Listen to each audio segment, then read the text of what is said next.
welcome back to the channel, guys. Another cook. Today we are doing satay chicken, so it's a Thai dish. We're going to do a bit of a marinade for the chicken, put it in there. Good thing is this only takes a couple of hours to marinade. It's not an overnight one, so it's something you can sort of marinate in the morning and cook that evening. And then the basis for that marinade then turns into a sauce as well, so you can kind of make up one batch, split it in two, and then use it for two different things. So we won't delay. Let's first get the chicken prepped and the marinade prepped, and we'll get that into the fridge for a couple of hours before we get on to the cook. Okay, we're going with boneless chicken breast for this one. You can use chicken thighs if you want. Get a glove on. Okay, now all we want to do is tidy them up, take any bits of fat off them, and then cut them into relatively large chunks. You don't want really thin pieces because I think with being chicken breast, it'll dry a little bit too quick. So large chunks, so I'm thinking maybe cutting a breast into maybe 4 pieces. So get them trimmed up and back into your dish again, ready for the marinade. Sort of chunks this size should be fine. Right, leave them in there then. We're going to make up the marinade in a different bowl. We can pour it in here and then that has to go into the fridge. So I'll grab the ingredients for the sauce slash marinade and we'll get it all put together. Alright, I've gathered everything together here. I've got a bowl, glass bowl to put the sauce together in. These are kind of the 4 main elements of it here, and then we have a few additional bits we're going to put into the marinade. So it starts off with 1 tin of coconut milk. Pour it in without making a mess. And we have about 2.5 tablespoons of Thai red curry paste. Okay, now this is a mixture. It's about 2 tablespoons of fish sauce, 2 tablespoons of Kecap Manis, which is like a sweetened soy sauce. If you don't have it, you can probably get away with just using regular soy sauce. And then there's about 2.5 tablespoons of brown sugar and a pinch of salt. Okay, and lastly, of course, peanut butter. Satay is famously a peanut flavour, so we have about half a cup of peanut butter. Right, now you just need to get in there and try and get it all combined together. Whisk's probably the best idea, stop it going everywhere, but just go to work on it.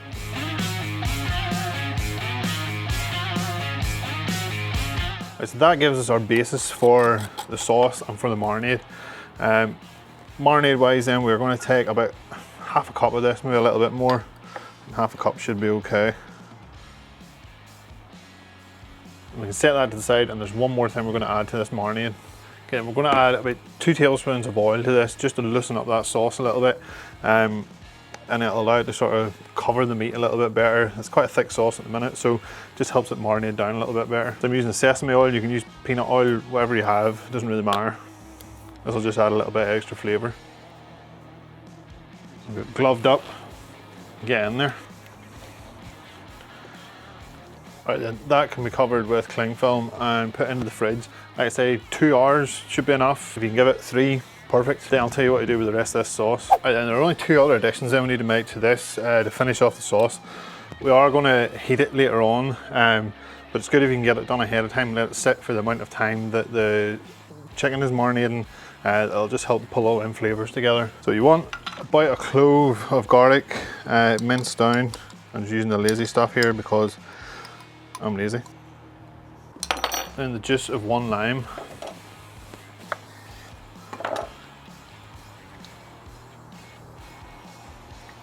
Give that another little mix.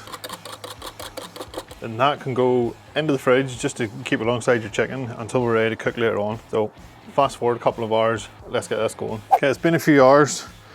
That's a few hours of absolute torrential rainstorms. So things are kind of run on a bit, so it's probably had closer to 4 hours marinating, rather maybe 2 to 3, but it shouldn't matter, flavour should just be better. So we're going to go the big skewers again that sit across the Kamado Joe. A few people asked in the last video I made what these are or where they're from. You can get them on Amazon. I'll leave a link below. Click on there, you should be able to get yourself some, but they're very handy. They go across a Weber kettle and the Kamado Joe very nicely, so they're kind of handy to have rather than having loads of little ones. We're just going to take our big chunks. I don't know, this will probably stretch onto 2 skewers. Well, maybe not, we'll see. Probably 2 skewers, and just start to thread them on. I think that's probably about all I want to put onto one. Hopefully the rest of this fits on another one. No, I'm sure we can make it work. And I'll stick one extra onto this one. Yeah, they look pretty even to me. Those can go under the KJ. I do have the remainder of our sauce in a pot here, which I'm going to set down onto the barbecue just to warm it through. You want to get it bubbling a little bit, just cook all those flavours together. You can technically just eat it like this here, it tastes fine, but I think there's a little bit of a, let's say a rawness to it, but I just want to bubble it through a little bit, get that garlic and stuff that's in there cooked out a little bit. So that will sit under the grate while these are cooking straight across the coals. Let's get it going. Okay, so we have our sauce, just in a little stainless steel saucepan that can sit in the corner, and that gives us this side to stick our chicken over. Those can go across the grill. And we just keep an eye on them. They're pretty high up, so they won't cook too fast, but there is a pretty hot fire down there, so just stay close by, see what they do, and spin them every now and again once they start to take a nice colour on. Again, we're going for an internal temperature between 72 and 75 C.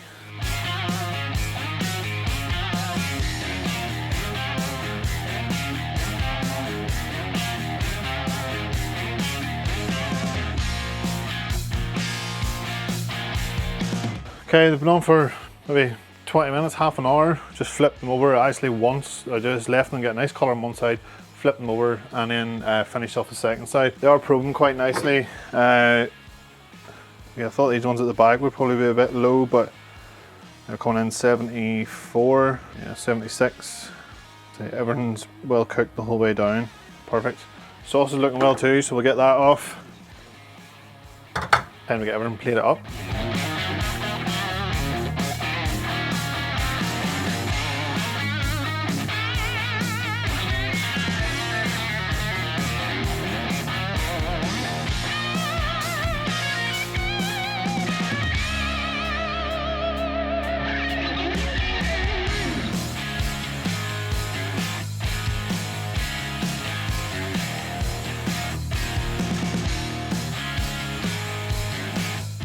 Alright, it's all finished, dressed up, smell so good.